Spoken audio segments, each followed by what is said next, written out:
At 64 years old, I thought I'd seen every shade of disappointment a family could bring.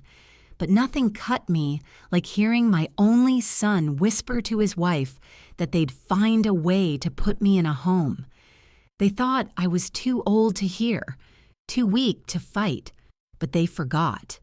I built this house with my own two hands, and I wasn't going to let them bury me alive. Would you forgive a child who planned your downfall? Tell me where you're watching and subscribe for more. I've sat at this table for more than 40 years. Its wood is worn smooth, where little hands once banged spoons, and where Sunday dinners stretched long into the night with laughter, prayers, and sometimes even tears. This table isn't just furniture, it's history. It's where I taught my son to say grace before meals, where I stitched his torn clothes while he did homework, where my late husband used to sit with a cup of coffee, humming blues songs low under his breath. This house, this table, it holds my life inside it. And yet I can still hear the sting of his voice that night. Stop acting like this is your home. The words didn't come from a stranger.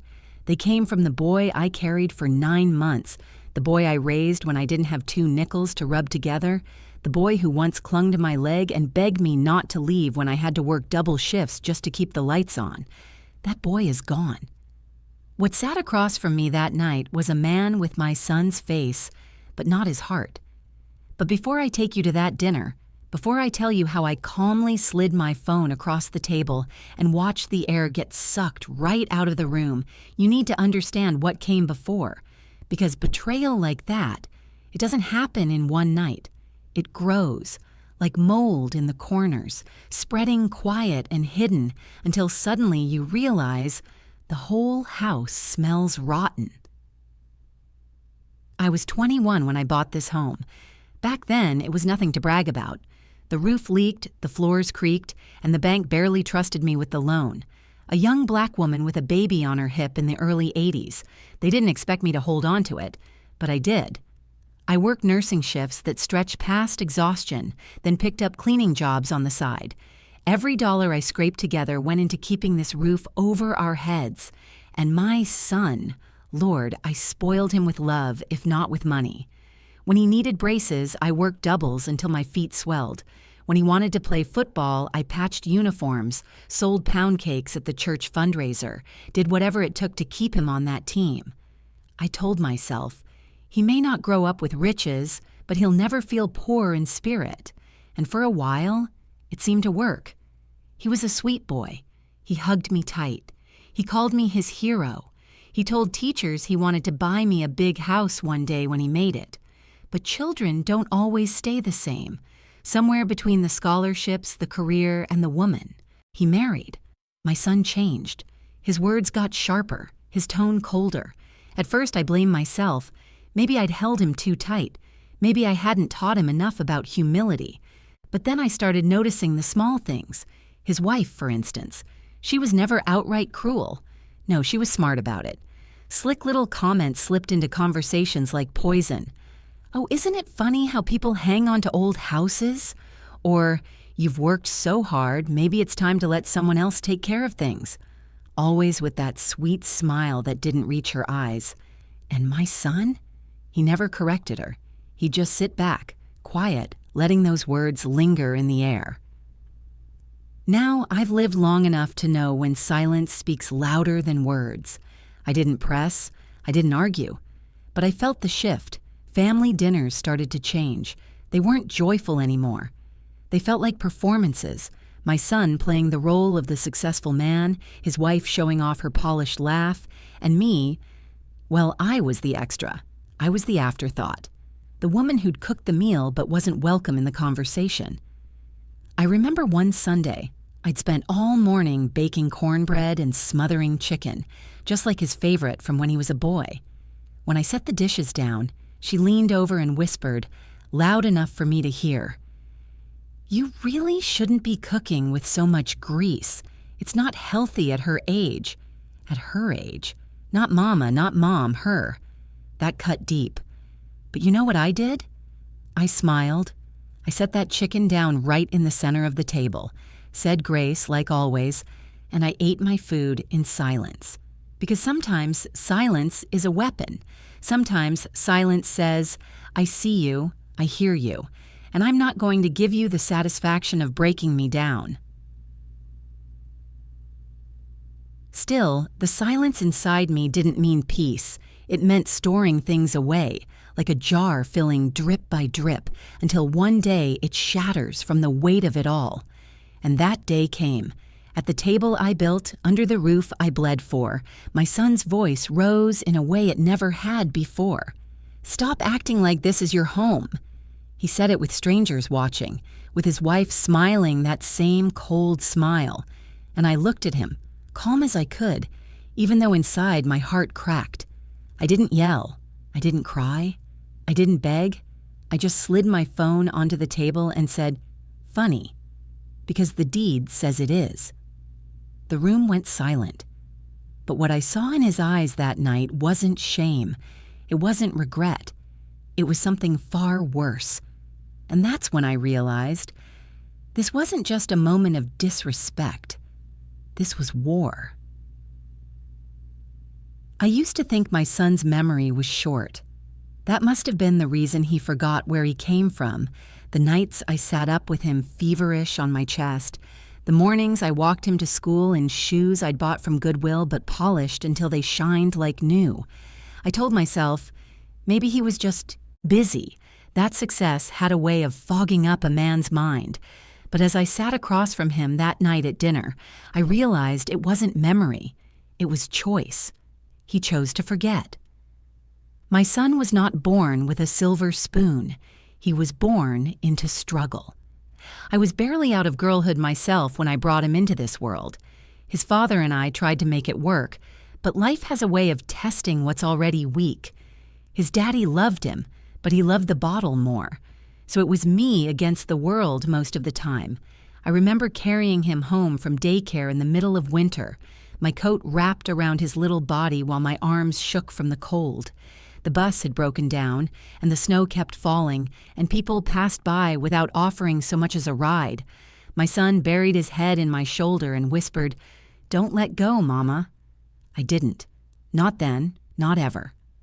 I worked shifts that drained the life out of me, nights in the hospital where I was the only black nurse on the floor, overlooked but overworked, carrying double the load of my peers just to prove I belonged. I came home with aching feet and swollen hands and still found a way to put food on that table. That same table he would later raise his voice at me across. I told him often, "This house is all I can give you. The rest you'll have to find in the world." He nodded like he understood. But somewhere down the line, what I gave wasn't enough anymore. When he went off to college, I thought I had succeeded. My baby was the first in the family to get that far. I remember helping him pack his things, folding shirts, tucking away photos, sneaking little love notes into his socks so when he found them later, he'd remember he was never alone. He hugged me hard before he got on that bus. "Mama, I'll make you proud." And Lord, did he. Degrees, good jobs, promotions, moving into circles I had never touched. I bragged about him at church, holding my head high as I told the sisters, "That's my boy." They'd pat my hand, smile wide, and say, "You did good, child. You did real good."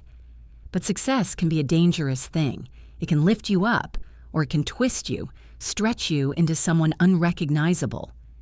It started small. The phone calls came less often. "I'm busy, Mama." Holidays were shorter, always a reason he couldn't stay long. He began correcting the way I spoke, the clothes I wore, even the food I cooked. "People don't eat like that anymore," he'd say, pushing away a plate I'd slaved over. At first, I bit my tongue. I told myself, he's grown now, finding his place. Let him stretch. But there was something else in his tone, something sharp, condescending, as though every sacrifice I made had been a burden he was desperate to shake off. And then came her. I'll never forget the first time he brought her home. She had perfect nails and a laugh like glass breaking. She hugged me like she was allergic to touch, barely brushing her arms against mine. And when I tried to feed her, she wrinkled her nose at my collard greens like I'd set poison on the table. But I welcomed her anyway, because that's what mothers do. We open our homes, even when it's uncomfortable. Over time, though, her mask slipped. She'd walk through my house critiquing everything. "This couch is outdated. You should really think about repainting the walls. Do you know what this place would be worth if it was renovated?" She didn't see my home. She saw a project. She didn't see me.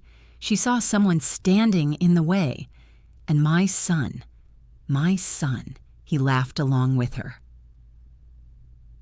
The changes came like waves eroding the shore. Little by little, the boy I knew disappeared. I stopped being Mama and started being Ma, or sometimes just her. They stopped asking me to sit at the head of the table, the spot where my husband once sat with pride. Instead, I was tucked at the corner, like an afterthought. The hardest part wasn't the words, it was the eyes. The way my son would look at me sometimes, like I was a relic of a life he'd rather forget. That hurt worse than anything he could have said out loud. I kept telling myself, blood is thicker than water. He'll come back to himself. He'll remember. But the more I hoped, the more he slipped. One night after dinner, when the dishes were stacked and the air was heavy with unspoken things, I overheard them in the kitchen. She whispered, "Why does she still act like this is her house?" And he answered, soft but firm, "Because she thinks it is." Something in me broke right there. Not just because of the words, but because of the way he said them, like I was a squatter, an inconvenience, like this home that had raised him, sheltered him, protected him, wasn't mine at all. I stood in the hallway clutching the edge of the wall until my knuckles went white. That's when I knew my son wasn't just forgetting. He was rewriting, erasing me from the story of the very life I built for him. And I didn't know it yet, but that erasure was only the beginning. Because what came next would cut far deeper than words whispered in kitchens. It would come in the form of papers. Papers with my name twisted, my life stolen, and my home, the very ground beneath me, dangling in the balance. It didn't start with shouting. It never does. Betrayal slides in quiet, the way a draft creeps under a door, chilling you before you realize it's even there. By the time you notice, you've already been living in the cold. After that night in the hallway, when I heard him dismiss me like I was nothing more than a tenant overstaying her welcome, I began to see the little cuts more clearly. They weren't accidents. They weren't slips of the tongue. They were deliberate, sharp, and constant. It began at the dinner table. That table, my table, became their stage. They'd correct me, mid-story, as if I didn't know my own memories. I'd tell a story about when my son was a boy, how he cried the first time he lost a football game, and his wife would laugh, "Oh, come on, he doesn't even remember that. You must be exaggerating." My son would chuckle along, not once defending me, not once saying, "Mama's telling the truth." They started taking things out of the house, too. Small at first. The floral curtains I'd sewn myself were replaced with something modern. The family photos I'd carefully arranged along the hallway disappeared, replaced by their polished wedding portraits. Even the old quilt my mother made, gone. When I asked, his wife smiled thinly and said, "Oh, I thought it looked too cluttered." Cluttered. My history. My legacy. Reduced to clutter. One Sunday, I was standing in the kitchen stirring a pot of gumbo, the smell rich and familiar, a recipe that had been passed down from my grandmother. My son walked in, sniffed, and frowned. "Ma, why do you always cook this heavy stuff? Nobody eats like this anymore." I froze, spoon in midair. Nobody eats like this? He used to lick the pot clean when he was a boy. He used to beg me to make gumbo for his birthday. And now he looked at it like it was shameful, like I was shameful. His wife chimed in, all syrup and vinegar. Maybe it's time to try something new, something healthier. We can order out next time. They weren't just pushing out my food, they were pushing out me. I swallowed my pride, served the gumbo anyway, and ate it with my head high. But every bite tasted bitter. Not because of the food, but because of the company. They didn't just strip away things in the house. They stripped away my place in the family. When guests came, they treated me like part of the background. I wasn't Mom or the woman who built this home. I was just there, quiet, invisible. His wife would tell stories as if she'd been around his whole life, making me feel like a stranger in my own memories. "Oh, he's always been ambitious, always so independent," she'd brag, glossing over the fact that he'd had a mother carrying him on her back the whole way. One night, she even turned to me mid-laugh and said, "It must be strange for you living here. Doesn't it feel too much for you at your age?" Too much. At my age. I wanted to scream. I wanted to tell her this house was bought with the sweat of my brow, with blood from my veins, with nights I came home and collapsed on this very floor from exhaustion. But instead, I smiled that cold, practiced smile women my age know too well, the one that hides pain so deep it burns. The hardest wound came not from her, but from him. One evening, he asked me, told me, to stop sitting in Daddy's chair at the head of the table. I blinked at him, certain I had heard wrong. "That's my chair," I said softly. "I've sat there since your father passed. You know that." He shifted uncomfortably, glanced at his wife, then back at me. "It's just, we want to try something new. Fresh energy at the table, you know? You could sit here, next to the window. It's brighter." Fresh energy. I felt the air leave my lungs. That chair wasn't just a piece of wood. It was where my husband once prayed over us. It was where I sat alone after he died, trying to summon the strength to raise a boy on my own. And now my son wanted me to give it up like it meant nothing.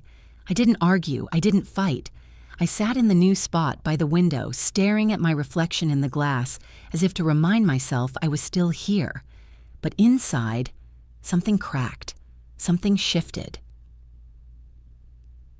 It's funny how 1,000 little wounds can hurt worse than one big one.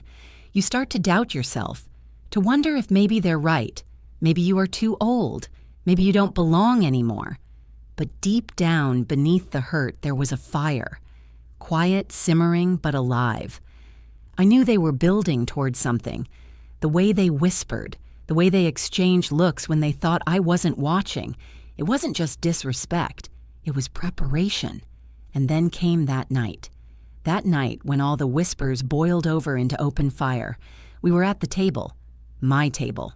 I had cooked the meal, set it all down like always, but instead of thank yous, instead of even the decency of civility, my son raised his voice across the plates and dishes, across the history and memories, and he shouted, "Stop acting like this is your home." The words sliced clean through me. Everyone froze. The room felt smaller, tighter. I didn't raise my voice. I didn't let a single tear fall. I just reached into my pocket, unlocked my phone, and slid it onto the table. "Funny," I said, calm as still water, "because the deed says it is." The silence that followed was heavy enough to crush bone. But when I looked up at my son's face, I didn't see shame. I didn't see regret. I saw hatred. And hatred, I knew, was far more dangerous than disrespect, because hatred meant they weren't just trying to wound me anymore. They were planning to destroy me. The echo of his words clung to the air like smoke after a fire. "Stop acting like this is your home."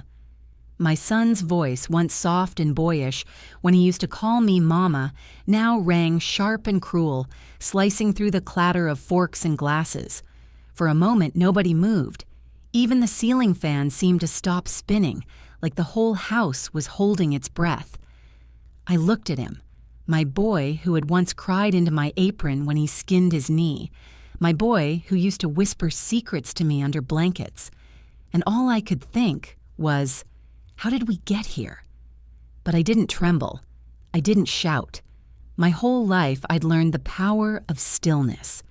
When the world wants you to crumble, sometimes the strongest thing you can do is stand still. So I leaned back, let the weight of silence sit heavy, and then slowly reached into my pocket. My phone felt warm against my hand. I unlocked it, found the deed, and slid it across the table. "Funny," I said, my voice low and calm, "because the deed says it is." The room cracked open with that one line. Gasps fluttered around the table like startled birds. His wife's face froze mid-smile, her fork halfway to her mouth.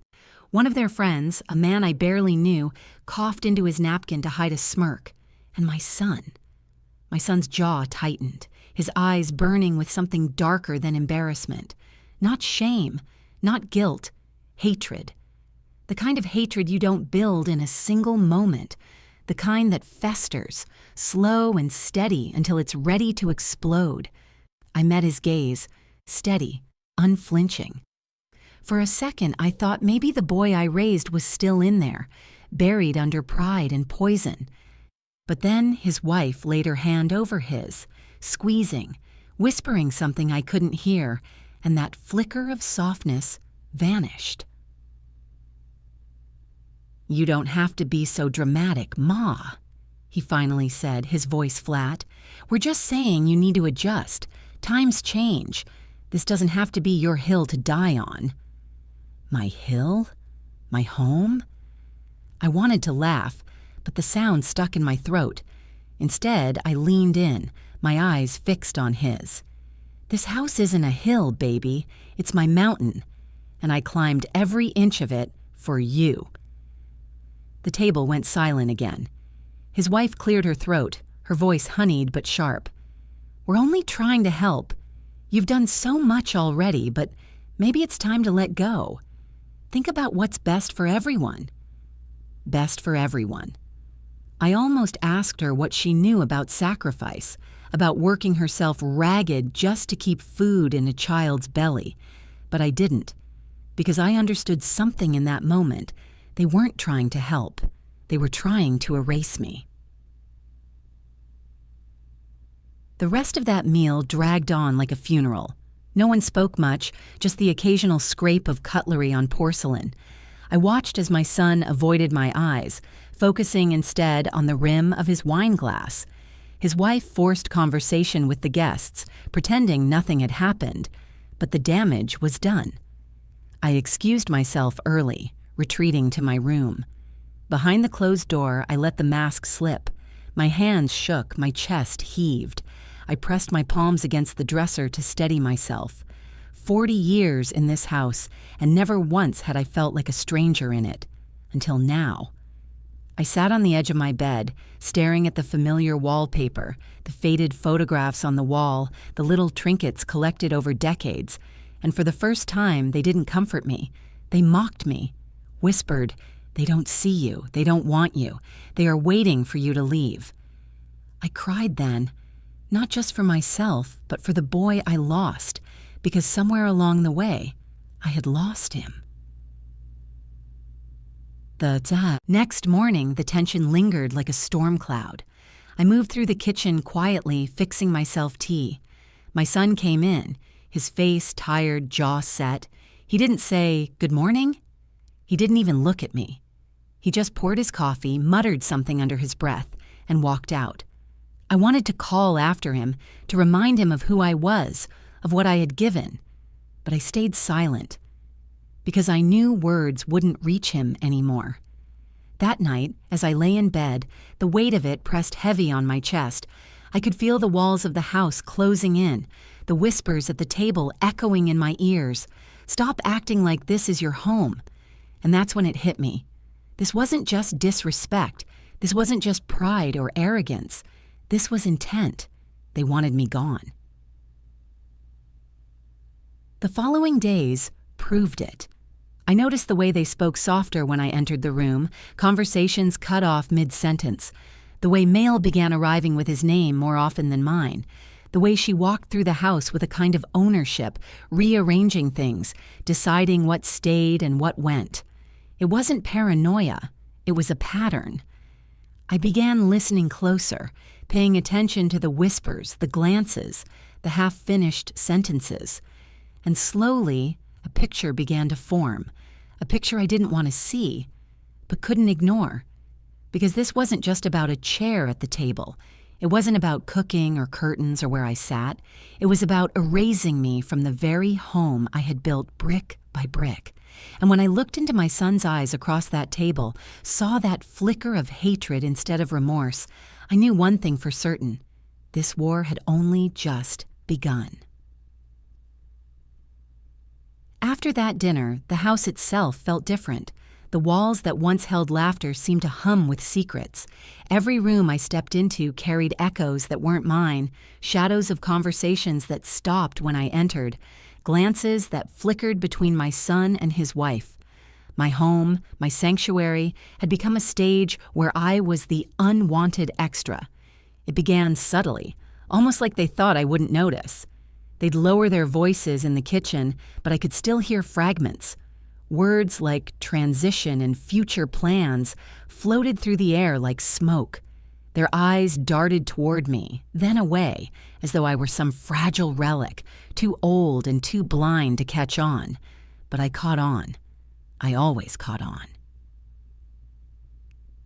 One morning, I walked into the living room and found her sitting with her mother. They were sipping tea like they owned the place, voices hushed but sharp enough to cut. "She still acts like she has control," her mother said, her tone dripping with contempt. Her daughter smirked. "Don't worry, he knows what needs to be done." When they saw me, they froze. For a moment, silence wrapped around us tight, heavy and awkward. Then she gave me that polished smile, the one that never reached her eyes. "Oh, we were just talking about the neighborhood. Isn't it changing so much these days?" I didn't answer. I just sat down in Daddy's chair, the one they wanted to strip from me, and stared straight ahead. They squirmed, shifting in their seats before gathering their purses and leaving like the room was too small for all of us. But their words stuck like burrs in my skin. He knows what needs to be done. It wasn't just whispers inside the house. Soon I felt the shift outside too. Neighbors who used to wave from their porches grew distant. At the grocery store, a friend from church asked softly, "Are you all right? I heard you've been having trouble at home." Trouble. I realized then they'd been talking. My son, my own flesh and blood, had been painting me in colors I didn't recognize. That Sunday after service, I overheard one of the church ladies whisper to another, "It's so sad. Sometimes the elderly don't realize when it's time to step aside." Elderly, step aside. They were talking about me. I walked out of that church with my head high, but my heart was heavy. The place where I'd once drawn strength, where I'd sung hymns with tears streaming down my cheeks, now felt like another battleground. Back at home, the air grew colder. Meals together became shorter. My son stopped looking at me altogether, his eyes fixed on his plate or his phone. His wife carried herself with the smugness of someone who thought she had already won. One evening, as I washed dishes, I heard them in the next room. "She's not going to let go," his wife hissed. "She'll have to," my son replied. His voice was low, controlled, but laced with steel. "We can't move forward if she keeps holding on." Holding on. To what? My house? My life? The scraps of dignity I had left? I gripped the dish rag so tight my knuckles whitened. They didn't see me standing there, suds dripping from my fingers, my heart pounding in my chest. That was when I knew for certain. This wasn't just resentment. This was strategy. Few days later, I found the first real piece of evidence. I had gone into the study, the room where I kept old bills and records, searching for an envelope I thought I'd misplaced. On the desk sat a folder I hadn't left there. I opened it without thinking. Inside were papers with my name on them, but twisted, manipulated, forms I'd never signed, proposals to refinance the house, signatures that looked eerily like mine but weren't. My breath caught in my throat. My own son, the child I carried through sickness and storm, was plotting to take my home out from under me. My hands shook as I held those pages, the ink smudging beneath my fingertips. I sank into the chair, the weight of it pressing down until I thought I might collapse under it. That night, I couldn't sleep. I lay awake listening to the sounds of the house, the creak of the old wood, the hum of the fridge, the faint laughter of my son and his wife down the hall. Laughter. How could they laugh while I lay there broken, holding the proof of their betrayal in my hands? Every memory of him flooded my mind. The nights I stayed up sewing his costumes for school plays, the mornings I packed his lunch, the way I clapped louder than anyone at his graduation. And now he was ready to steal the roof I had bled for. I pressed the papers against my chest, whispering into the dark, "Lord, give me strength." Because I knew then I couldn't ignore it anymore. This wasn't about small slights or whispered disrespect. This was war written in ink, betrayal sealed with a forged signature. The next day, I placed the papers back where I'd found them. I wanted them to think I was still blind, still unaware. But inside me, something had shifted. The woman they thought they were pushing aside, the fragile mother they dismissed as old and irrelevant, she was gone. In her place stood someone sharper, stronger, and ready. They thought they were writing me out of my own story. But they had no idea I was just beginning to write theirs, and the ending would not be what they expected. I can still remember the weight of those papers in my hands, heavier than any stone I'd ever carried. They weren't just documents, they were daggers. Every line, every number, every forged scrawl of my name cut into me deeper than words ever could. I sat there staring at my own supposed signature, the loops and slants familiar but wrong, like someone trying on a mask that didn't fit. Whoever had done this knew my hand well enough to mimic it, but not well enough to fool me. I had signed too many school permission slips, too many checks to keep the lights on, too many hospital forms during the worst of times. I knew my own writing like I knew my own breath. And there it was, my son's betrayal, written in black and white. Later that evening, as I sat quietly in the living room pretending to read, I heard them talking in the kitchen. "Once it's finalized, she won't have a choice," his wife whispered. "She doesn't need to know all the details," my son said. His tone was steady, rehearsed, like he had already convinced himself this was justified. "We're doing her a favor. She can't manage all this on her own anymore. This way we'll take care of everything." Take care of everything. That's what he called it. I clenched my jaw so tight my teeth ached. He wasn't talking about care. He was talking about erasure, about stripping me from the very thing that defined me. This house wasn't just bricks and beams. It was every sacrifice, every sleepless night, every tear I shed when no one was watching. It was my life's work, and they were plotting to take it like it was some prize to be won. The next morning, I studied their movements more carefully. I noticed how my son carried himself around the house, how he glanced at the mail before handing it to me, how his wife lingered near the study like she was waiting for me to slip, to miss something important. Every time they looked at me, I saw it, that gleam of expectation, like they were waiting for me to crumble, to give up and say, "All right, take it." But I didn't. I smiled when I had to. I nodded when I must, but inside the fire burned hotter with each passing day. One evening, I found the courage to confront him, though not directly. We were sitting at the table, just the two of us. His wife had gone out with friends. The quiet between us was thick. "Son," I began, my voice steady, though my hands trembled beneath the table. "Do you remember the day we moved into this house?" He looked up, startled. "Of course." I smiled, but it was a sad smile. "You were 5. You ran through every room shouting, "This is my castle, this is my castle." Do you remember that? His eyes softened for the briefest moment.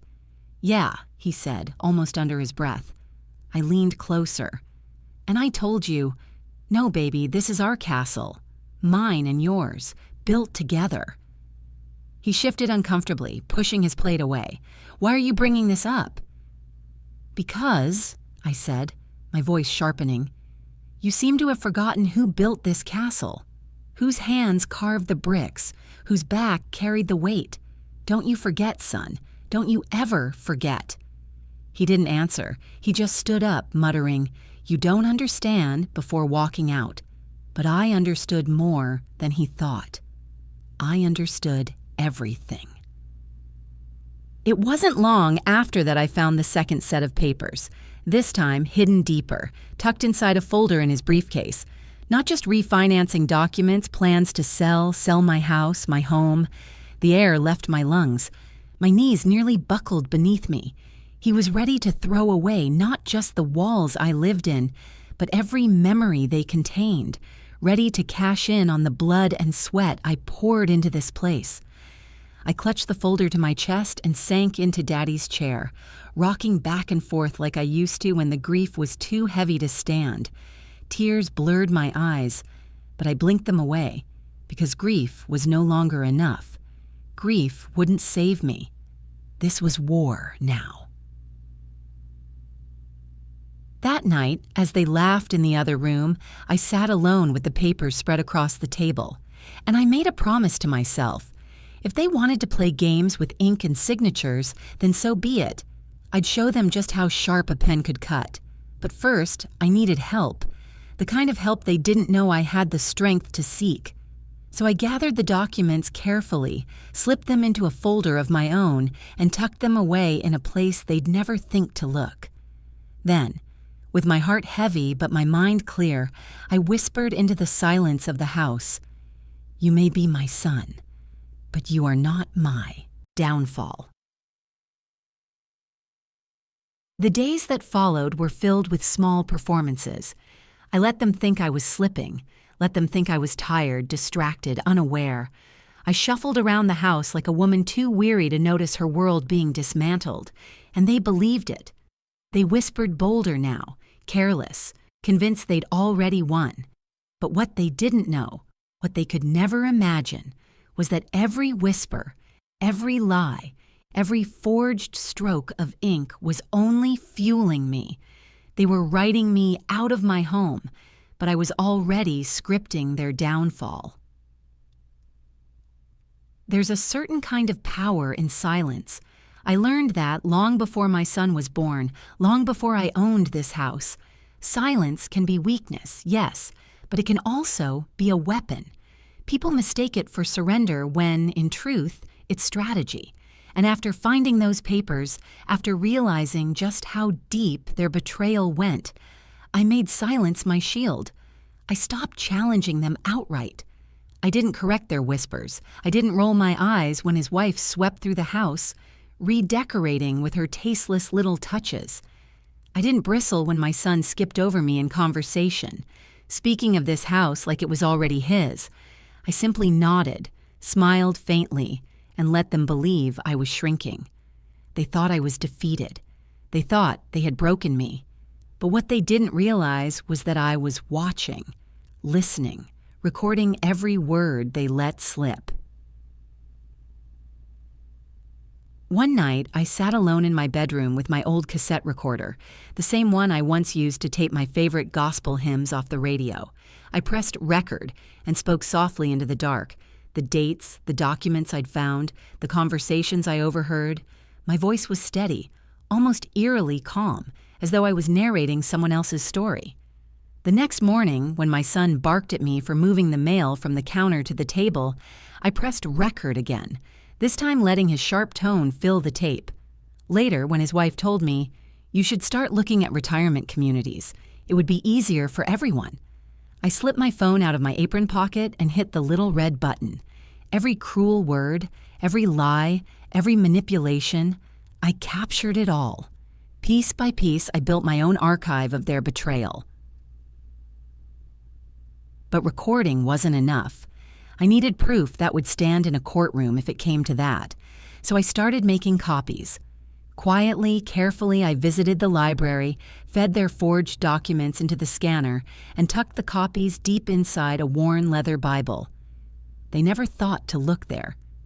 To them, it was just an old book gathering dust on my nightstand. Sometimes I caught myself laughing at the irony. They thought I was old, frail, naive. But I was outsmarting them under their own roof. They underestimated me, and that was their mistake. Still, it wasn't easy. There were nights when my chest ached from holding back tears, when I wanted to storm into his room and shake him until the son I raised fell out of the stranger he'd become. But every time the rage threatened to boil over, I'd whisper to myself, "Not yet. Not like this." Patience became my companion, discipline my closest friend. Because revenge, I realized, wasn't about shouting. It was about timing. One evening, we sat at the table again, the three of us, the silence between us thick and heavy. His wife tapped at her phone while my son pushed his food around without eating. I watched him, remembering the boy who used to beg me for seconds, the boy who once kissed my hand after dinner and said, "Thank you, Mama, you're the best cook in the world." That boy was gone. He cleared his throat, finally breaking the silence. "Ma, we've been talking. It might be time to think about simplifying things, downsizing." Downsizing. That word rolled around the table like poison. His wife chimed in quickly, her smile too bright. "We just want what's best for you. Imagine not having to worry about bills or maintenance. We could handle it all for you." I stared at them, quiet, my fork resting gently against my plate. For a long moment I said nothing, just let the silence grow heavier and heavier until even she shifted in her seat. Then I whispered, "Funny how you two are always thinking about what's best for me. When was the last time either of you asked me what I want?" The room went cold. My son dropped his gaze. His wife forced a laugh. "We're just trying to help." But I could see it in their eyes. They weren't helping. They were plotting. That night, I pulled out the folder I'd been building, spreading the evidence across my bedspread. The recordings, the documents, the notes I'd scribbled in the margins, my arsenal, my defense, my justice. As I arranged everything, I felt a strange calm wash over me. For weeks, I'd been drowning in grief, mourning the son I thought I'd lost. But now, something steadier had taken root. Resolve. I was done being their victim. I was done waiting for kindness from people who only wanted to strip me bare. I whispered into the empty room, my voice steady and clear. "If they want a fight, I'll give them one, but it'll be on my terms." The next morning, I put on my Sunday best, a navy dress with pearl buttons, the one I hadn't worn since Easter, and I walked out the door with my folder under my arm. When my son asked where I was going, I smiled sweetly and said, "Just running an errand." He didn't press. He thought I was harmless. He thought I was small. But as I stepped into that lawyer's office later that afternoon, I knew the truth. I wasn't small. I wasn't weak. I was prepared, and I wasn't going to let them take another thing from me. Not my house, not my name, not my dignity. Never again. The lawyer's office was quiet. Almost too quiet, the kind of place where every tick of the clock on the wall seemed louder than it should be. I sat across from a man in a gray suit who looked younger than my son, but older in the eyes. The kind of eyes that had seen plenty of betrayal dressed up in legal language. I laid the folder down between us, my hands trembling just enough for him to notice. "I need you to tell me if I'm crazy," I said softly, "because my own child is trying to take what's mine." He slid the papers out, adjusted his glasses, and began reading. I watched his face as he flipped page after page. His jaw tightened, his brows furrowed, and finally he let out a low whistle. "This isn't just careless," he said, looking up at me. "This is criminal. Forged signatures, falsified intentions. If this went through, you'd lose everything. And not by accident. by design. My throat clenched. Even though I knew it in my bones, hearing it spoken aloud made it heavier, more real. I thought I raised him better, I whispered. The lawyer leaned forward, his voice steady. Ma'am, you can't blame yourself for the choices he's making now. What you need to focus on is protecting yourself, and thankfully, you already have. He tapped the evidence I'd brought, his smile faint but certain. You're ahead of them. You hold the power here. For the first time in weeks, I felt air rush back into my lungs. Power. That word sounded foreign on my tongue, but sweet. What do I do now? I asked. He leaned back in his chair. You don't confront them yet, you let them think they're winning. Meanwhile, we'll make this airtight. We'll file notices with the bank to flag these documents, ensure nothing goes through without your direct authorization. And if they push harder, if they dare, we'll be ready to bring this to court. Forgery carries weight, Mrs. Johnson. Heavy weight. I nodded slowly, gripping the edges of my dress. For weeks, I had felt like a cornered woman, waiting for the final blow. But now I saw it clearly. I wasn't cornered at all. I was positioned. When I left that office, folder in hand, the autumn air hit me sharp and clean. For the first time in months, I didn't feel small. I didn't feel like a guest in my own story. I walked home slowly, deliberately, each step echoing with new resolve. The streets I'd known for decades looked different now, brighter, even though the leaves were already falling. It wasn't the world that had changed. It was me.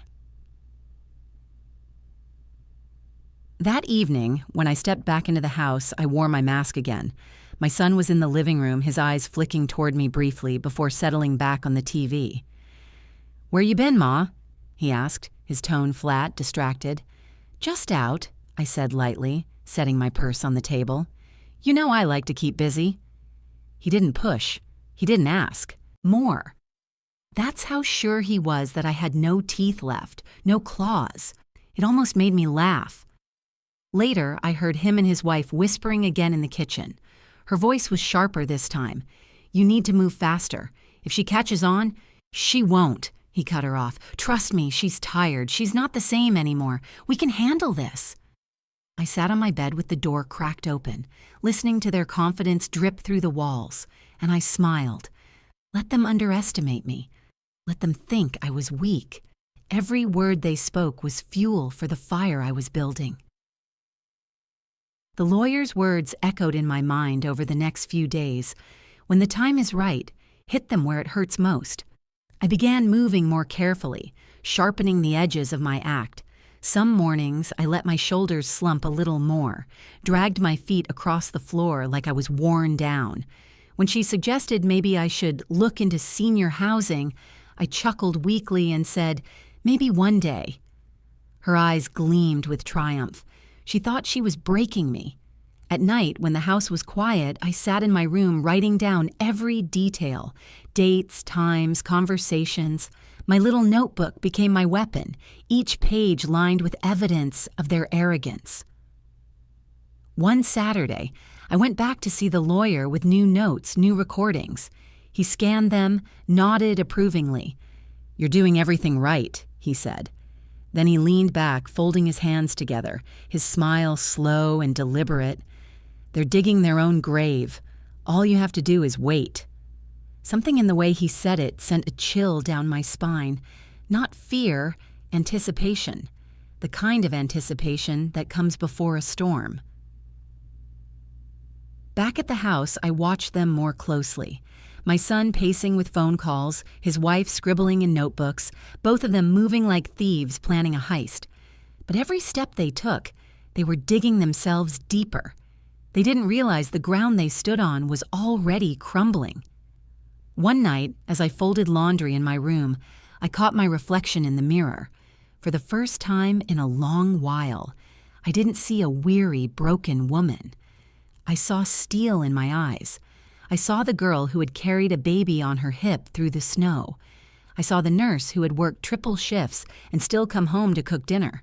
I saw myself again. and I whispered to my reflection, steady and sure, "You don't know who you're playing with." That night, I slept soundly for the first time in months, because I knew something my son and his wife didn't. They thought they were orchestrating my downfall, but I had already orchestrated their reckoning, and soon, when the time was right, they would find out exactly what kind of woman they had been underestimating.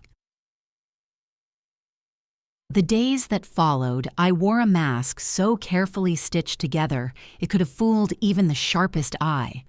To the world inside that house, I was tired, compliant, maybe even slipping. I shuffled around as if the weight of the years had finally pressed me flat. My son barely looked up from his phone anymore when I entered the room. His wife carried herself like she was the lady of the manor, strutting through my halls in her polished heels, her laughter echoing through rooms that once knew my husband's hymns. But behind my quiet eyes, I was wide awake. Every sigh, every slouch, every soft smile I offered was a performance, and they bought every second of it. I leaned into the role. Some mornings, I forgot to put away the groceries right away, letting her fuss over me like I was some child who couldn't manage. "Don't worry, I'll take care of it," she'd say sweetly, her hand brushing me aside. I'd nod gratefully, hiding the fury that flared in my chest. Other days, I let my son's sharp words pass without a flicker. When he told me to stop moving the mail, I murmured, "Sorry, baby," in a voice so soft he thought I was shrinking. I let him think he was in control. I let him think I was beaten. But late at night, when the house fell silent, I sat cross-legged on my bed with my notebook, pen scratching across the page. Dates, times, words, evidence. Piece by piece, I was building the story they thought they were writing for me. But the ending would be mine. The recordings grew too. I learned to keep my phone close, slipped into my apron pocket or tucked under a folded towel in the kitchen. Their words dripped into its microphone like venom. "She's not going to last much longer," his wife said one evening, her voice low but sharp. "She doesn't need to," my son replied. "We'll be ready." Every sentence was another nail in the coffin they were building for themselves. One Sunday, I decided to test the strength of my mask. After dinner, when the dishes were stacked and the air was heavy with unspoken things, I sighed loudly and said, "You know, maybe it is getting hard to keep up with everything. Maybe I should start looking at places with less to manage." Her face lit up like Christmas. She clasped her hands together, practically glowing. "Oh, that would be so wonderful. We could help you find a nice community. There are so many lovely options." I forced a small, weary smile. Maybe. Inside, my blood boiled. I wanted to leap across the table and scream, "You vulture, this is my home!" But I held it in, let her bask in her false victory, because every grin she flashed, every word she spoke, was digging her deeper into the trap. My son nodded, satisfied. "That's for the best, Ma. You deserve to relax." Relax. That word sat bitter on my tongue. Relax was what you said to someone you were planning to bury. The mask grew heavier with each passing day, but I wore it faithfully. I let them plan, let them whisper, let them feel like the walls of this house were already theirs. But while they dreamed of my absence, I prepared for their downfall. I started organizing quietly. I made 3 copies of every document, tucked them in different places, one in my Bible, one at the lawyer's office, one mailed to my cousin 2 towns over. If anything happened to me, those papers would speak for me. I even rehearsed in my head, imagining the day I'd lay it all bare, the day I'd strip away their smug smiles and show them exactly who I was. One evening, as I sat in the living room knitting with the television humming in the background, I caught my son watching me. His eyes weren't full of warmth or love. They were cold, calculating, as though he was studying me like a problem to solve. It broke something inside me, not because of the betrayal, I'd already accepted that, but because I realized how far gone he was. The boy I'd raised, the boy who once clutched my hand in the snow, was no longer there. I lowered my gaze, pretended not to notice, and whispered a prayer under my breath. Lord, give me strength not to hate him. Give me strength to fight him without losing myself. The breaking point came a week later. I returned home from the market to find them both at the dining table, papers spread out before them. They froze when I walked in, too slow to hide everything. "What's this?" I asked softly, feigning confusion. His wife smiled too quickly. "Oh, nothing you need to worry about, just some financial things. Boring stuff." My son nodded, eyes darting toward me. "We'll handle it, Ma. Just trust us." Trust. The word felt like poison on his lips. I gave them a small smile, my mask perfectly in place. "Of course, baby. I trust you." But as I turned away, my hands clenched into fists. Because I trusted nothing but the folder hidden in my closet, the lawyer's steady voice in my ear, and the fire in my chest that told me their time was running out. That night, I added another entry to my notebook. They think I am weak, they think I am blind, but I see them, I hear them, and when the day comes, they won't even know what hit them. Then I closed the book, slid it under my pillow, and lay down with a calm I hadn't felt in months. Because the mask was working. They thought I was fading, but really I was sharpening my blade, and soon the strike would come. They always say pride comes before a fall, but pride looks a little different when it's wearing a polished suit and a smug smile. I watched it peel away from my son and his wife like cheap wallpaper, layer by exposed layer, until the ugly truth bared itself for everyone to see. It started quiet. A phone call in the lawyer's office. Soft-voiced, clinical, all business.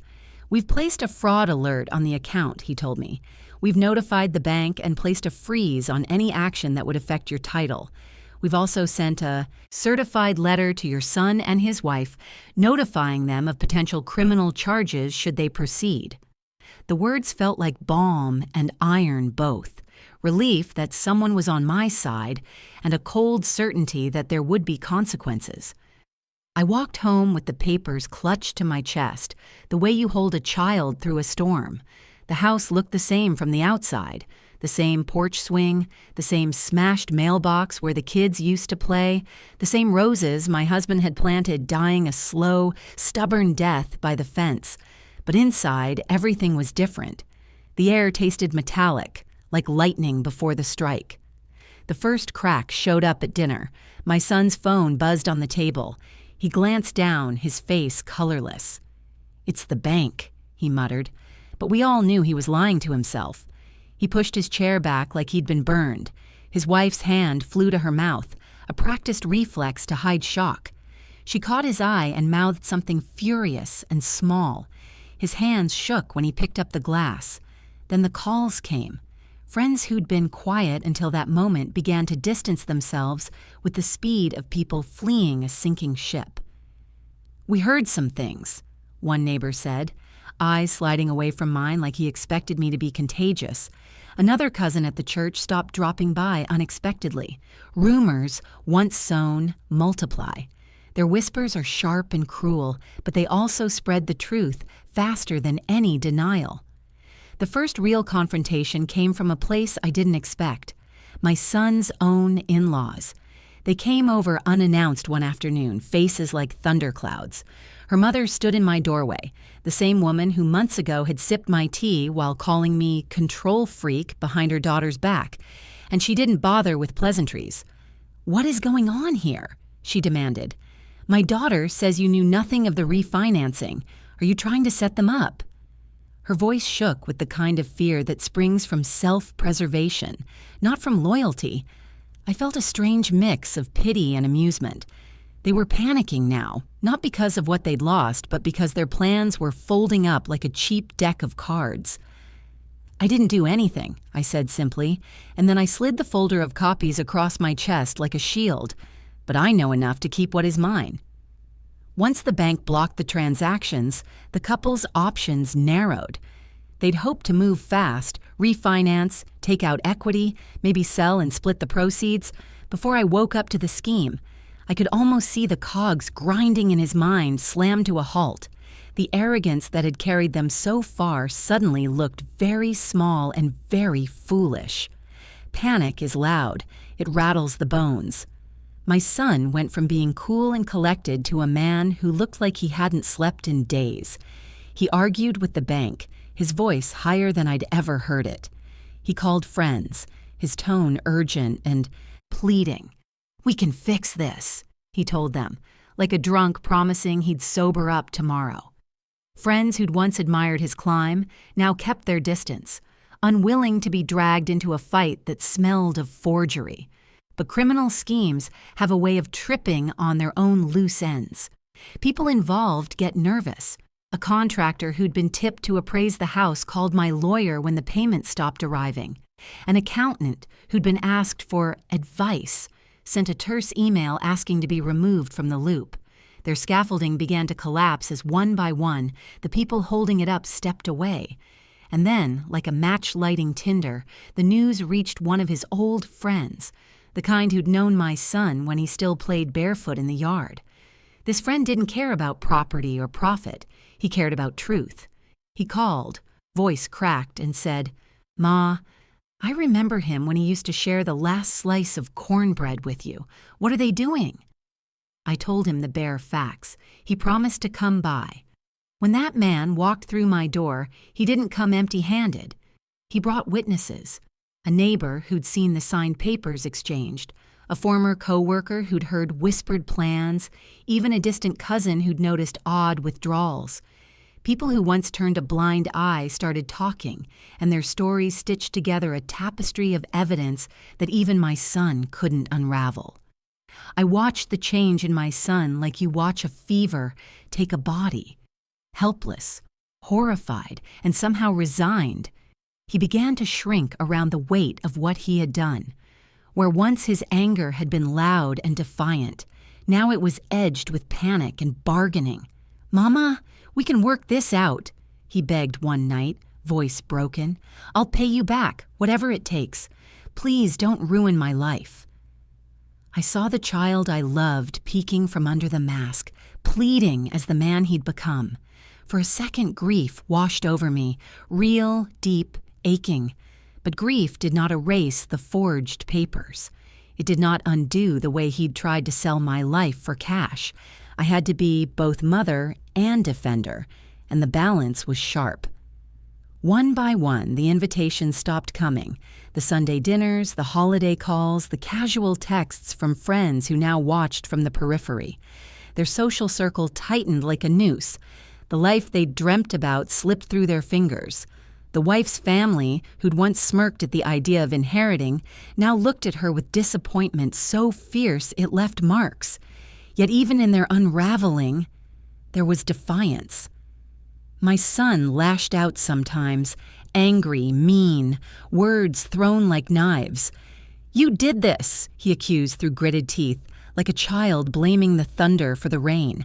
"If you hadn't—" He didn't finish. He didn't need to. He'd already painted a picture of betrayal to justify his own. They wanted pity. They wanted forgiveness. But the law, once in motion, doesn't care for sentiment. And neither did I, at least not yet. They had gambled on my silence. They had bet that a mother's love would be pliable, that grief and age would fold me under. But every hand that reached for my home was met with the weight of evidence, the steady hand of a lawyer, and the stubborn resilience of a woman who had nothing left to lose but pride. Their empire of whispers was burning, and as the flames fed on their secrets, I tucked my notebook close, feeling the hush of victory settle over me like a soft, inevitable dawn. But I wasn't done, not by a long shot. It was almost poetic, really, that the same table where my son first shouted me down, where whispers turned to daggers, would also become the stage for their undoing. I planned it carefully. Every detail mattered.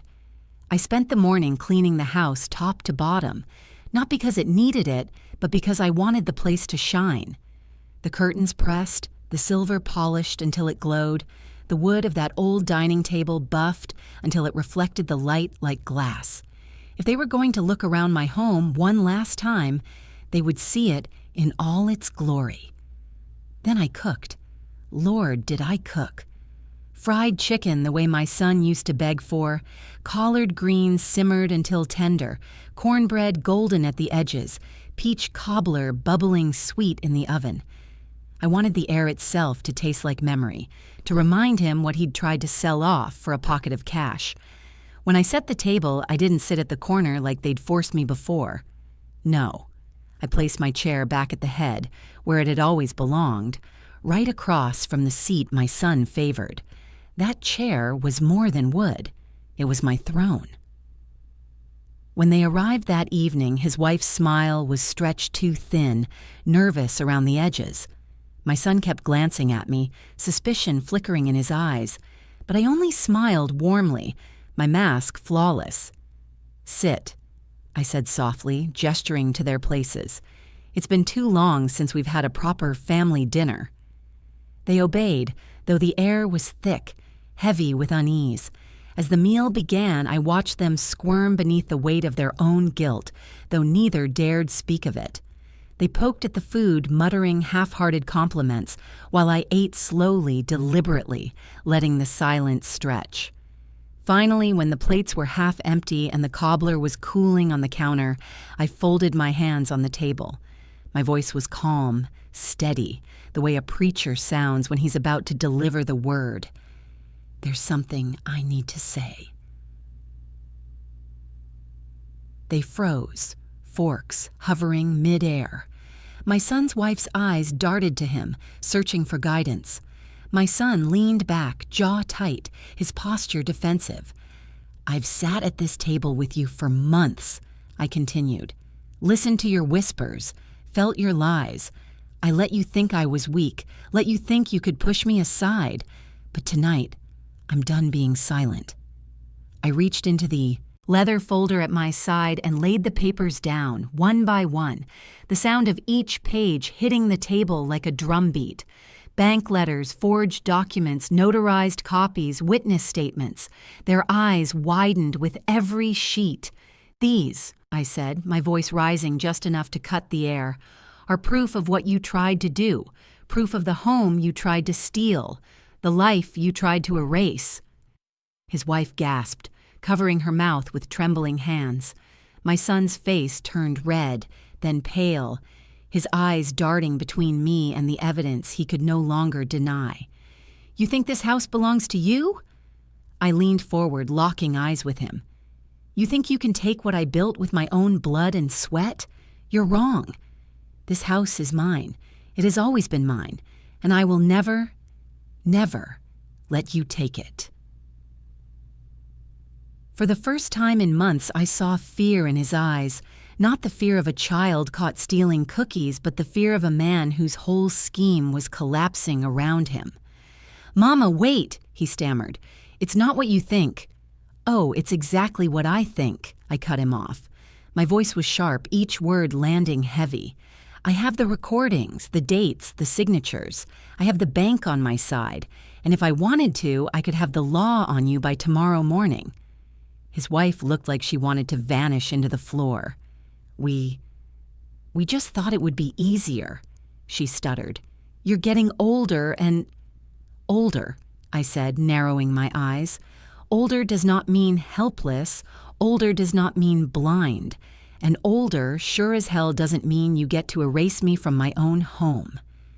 I let the silence stretch until I could hear the clock ticking on the wall. Then I leaned back in my chair, folding my hands together. "You have a choice," I said finally. My voice dropped low, heavy with finality. "You can leave this house tonight, peacefully, quietly, with your pride still intact. Or you can stay and face the full weight of the law, the shame of every lie dragged out into the open. The choice is yours. But either way, you will not win." The air crackled with the weight of it. My son's mouth opened and closed, searching for words that wouldn't come. His wife looked at him, desperation in her eyes, but he avoided her gaze, staring instead at the papers spread across the table like a battlefield. For a long moment, nobody moved. The house itself seemed to hold its breath, waiting for the decision that would seal our fates. Finally, he pushed his chair back, the legs scraping against the floor with a sound that cut through the silence. He didn't look at me, didn't speak. He just stood, shoulders hunched, eyes fixed on the ground. His wife followed suit, tears streaking her face, clutching her purse like a lifeline. They walked toward the door without another word, and I stayed seated, tall and steady, my eyes fixed on their backs until the door shut, behind them. The house was quiet then, but it wasn't empty. It was mine. And for the first time in months, I felt its walls breathe with me again, strong and certain. But as I sat there, the papers still spread across the table. I knew this wasn't the end, because the choice I'd given them was not just about leaving this house, it was about leaving me. And the hardest part of war is not the battle itself. It's what you lose when the smoke clears. The night they left, the house felt both heavier and lighter all at once. Their footsteps faded down the porch steps, the slam of the front door echoing through the walls like thunder. I sat at the head of the table with the evidence still spread before me, the smell of fried chicken and peach cobbler lingering in the air, but the food no longer mattered. What mattered was the silence they left behind. It wasn't peace, not yet. It was the silence of reckoning, the kind that settles before dawn after a storm has passed, when you don't yet know if the roof has held. I sat there for a long time, staring at the door, waiting. Part of me half expected my son to come back, to kneel at my feet like he used to when he was a boy caught in a lie, begging forgiveness. But the hours slipped by, and the only sound was the clock ticking, steady and merciless. They didn't come back. The next morning, I woke to the sound of drawers opening and closing down the hall. His wife was packing. Suitcases thumped against the hardwood as they dragged them down the stairs. I didn't move from my chair in the living room. I sat still, hands folded in my lap, watching as they shuffled back and forth with their bags, their faces pale and drawn. My son paused in the doorway, suitcase in hand. For the briefest second, our eyes met. His lips parted, as if he might speak, but no words came. He looked away, his jaw tightening, and walked out without a sound. His wife didn't meet my eyes at all. The last thing I heard was the car engine starting, then fading into the distance. For days after, the house was too quiet. I wandered the halls, touching the walls, the photos, the little objects they had mocked and tried to discard. The air was mine again, but it carried grief with it. I cooked meals for one and ate them at that long table, the empty chairs around me like ghosts. At night, I sat in my bedroom, staring at the quilt my mother made, the same quilt I thought they'd tossed aside. I had found it shoved in a closet, wrinkled but intact. I folded it gently, smoothed it out on my bed, and laid my hand against the stitching. How easily they had tried to erase me. How close they had come. The calls started soon after. First, it was his wife's family. Angry voices, sharp and accusatory. "You've ruined their lives," they spat. "You turned on your own son." I listened quietly, then hung up. Then came the messages. From my son himself. Some full of rage. "How could you do this to me?" Others dripping with guilt. "I just wanted to help you. You don't understand." I didn't answer. I couldn't. Because every time I heard his voice, all I could think of was the pen strokes of that forged signature, the sound of him whispering to his wife, "She'll have to let go." But silence wasn't the end. 1 week later, I got a letter. Official, stamped, neat. From the bank confirming in writing that my ownership was secure, untouchable, that no changes could be made without my explicit authorization. I held that letter like scripture. For months I had been gaslit in my own home, made to feel invisible, irrelevant, weak. But here, in black and white, was the truth. I was the owner. I was the protector. I was the one still standing. I pinned that letter to the corkboard in the kitchen, right above the grocery list. Every morning when I brewed my coffee, I read it again. It became my mantra, my reminder. This house is mine. This life is mine. No one can take it from me. And yet, victory didn't taste the way I thought it would. One evening, I sat on the porch with the sun setting orange across the horizon, and I thought of my son as a little boy chasing fireflies in the yard. I thought of the night he cried into my apron when his father didn't come home. I thought of every hug, every whispered, "I love you, Mama." Where had that boy gone? I felt the grief rise up in me, hot and thick, and for the first time since the dinner of reckoning, I cried. Not out of fear, not out of anger, but out of mourning, for the child I lost to the man he had become. The lawyer called a few days later, his voice steady and practical. "It's over," he said. "They've got nothing left to stand on. They won't risk pushing further. Not with the evidence you've gathered. But remember, if they try again, we'll be ready." I thanked him, my voice quiet.